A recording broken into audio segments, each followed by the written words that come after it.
गिबियावनो नोंथांमोननि खौरांगिरिनिसिम सिलाबदार दख'रा बैसागु फोरबो बानजाय आफादनि जानानै साबायखर जासिग्रोनाय जाबाय। 2 नं नाहरबारि गामिनि गेलेग्रा फोथाराव फैबाय थानाय बैसाग दाननि 9, 10, 11 आरो एप्रिल दाननि 23, 24, 25 बे अक्ट'आव जोङो गाजा गोमजायै खुंफुंनो थाखाय जोङो आखायाव लादों। दा बे नोंथांनि सोंनायाव आं बेखौसो फिननो होनो लुबैयो मा आयदायाव होननायखौ। ओरैनो थांनाय बोसोरफ्राव जिथुनिखि जोङो आयदायै जों खुंदोंमोन, एबारबो जों बे एखे सेम आयदायावनो जोङो खुंनो लादों। दा बेहाय मोननैसो बारायदों, दिरुं बोनाय, आइजोफोरनि दिरुं बोनाय, बेनिफ्राय मा होनना बुङो भलिबल गेलेनाय बादायलायनाय बेथ' थाखाबायानोसै, बिहामजो हान्जा मोसानाय, बेनिफ्राय जेवजा मोसानाय, सिंगेल मोसानाय। जों बेहाय थांनाय बोसोरफ्राव लादोंमोन रेकर्डिं मोसानाय। जों बे रेकर्डिं मोसानायखौ जोङो सावरायलायनायनि गेजेरजों एबार जोङो माने लाथ'नाय नङा बा लानायखौ जोङो गारगोन, बेखौ जों साननाय जादों आरोखि। ओरैनो एबार 12थि, एबार जों 12थि जागोन। 11थि थांनाय बोसोर थांबाय, एबार जों 12थि जागोन।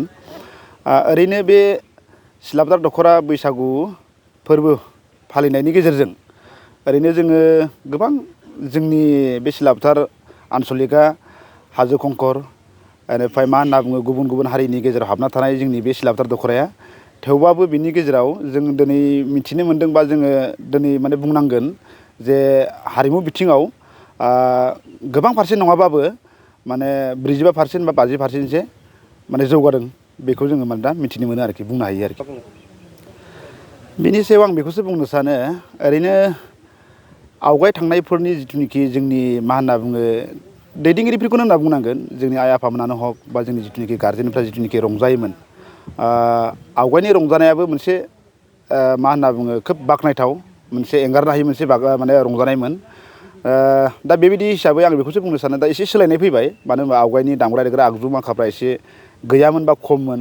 दा नैबे लाइमोनफोरनि समाव नै दा माने मा होनना बुङो आगजुफोराबो एसे बांबाय, आरो लोगोसे आवगायनि मानसिफ्रा माने दामनाय दुनायफ्राव माने गोबाङानो खममोन रोंखा राखाया। दाथ' एसे मा होनना बुङो एवारनेसबाबो माने जायगा जायगा लानाय जाहैबाय नालाय, बेनिखायनो बेबायदि माने दामनाय देनायफ्राबो माने गोबां जाबाय। दामनाय देनायजोंसो एसे माने रंजानाय बा बैसागु फोरबोआबो माने मा होनना बुङो गोगोम जायो नालाय। दा बेबायदि हिसाबै माने मा होनना बुङो लाइमोनफोरनि जिथुनिखि दा माने सालायनायाव बा लाइमोनफोरनि माबा नाजानायाव माने आवगायनिसो एसे सोलायदों आरोखि, आं बेखौ बुंनो सानो।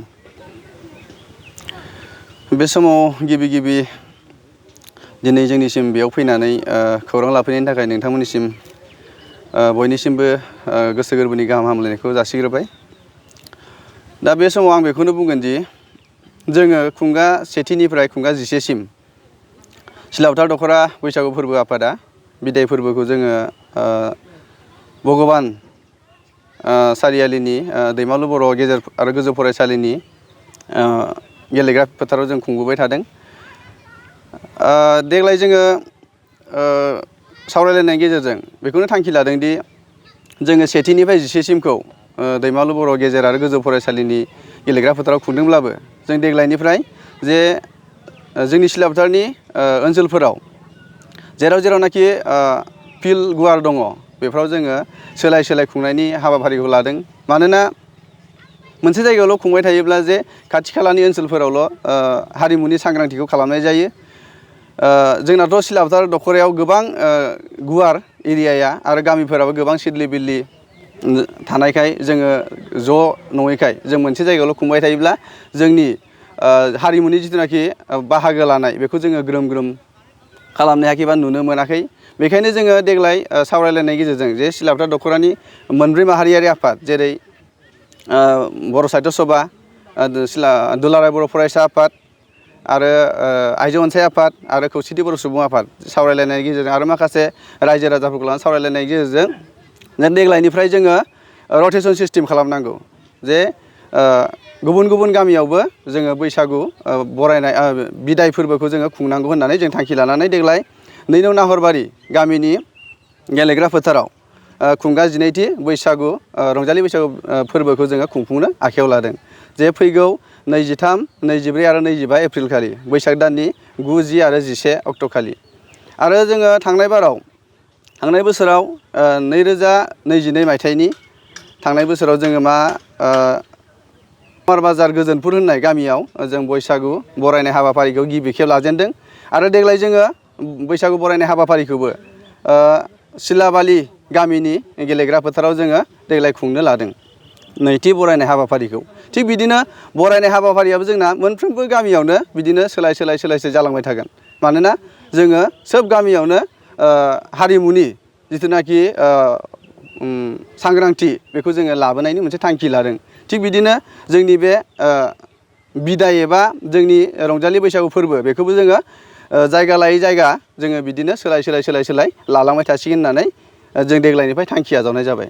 आरो दिनै आं बेखौनो खावलायगोन जे जोंनि सेंग्रा सिख्ला लाइमोन आरो गामिनि बैसोगोरा जिथुनाखि रायजो राजाफोर बिथांमोनाबो जे हारिमुनि फारसे ओरैबायदि गोसो थानांगोन जे जोङो हारिमुखौ जेब्लायबो फोथांना लाखिगोन आरो जोङो ग्रोम ग्रोम आरो गाजा गोमजायै खुंफुंसिननो लागोन जे थांनाय बोसोरनिफ्राय देग्लाय साबसिन जागोन आरो खालमासि देग्लायनिफ्राय साबसिन खालामगोन जों बेफोरबायदि थांखिजों जोङो आवगायलांबाय थानांगोन आरो दिनै आङो बेखौनो जोंनि सिलाफोथार दख'रा बैसागु फोरबो आफादनि सिङाव थानाय मोनफ्रोमबो गामिनि लाइमोन सेंग्रा सिख्ला आरो दैदेनगिरि बिथांमोनखौ दिनैनि बे बिजोंनि गेजेरजों खावलायहरनाय थाबाय। गोजोन्थों।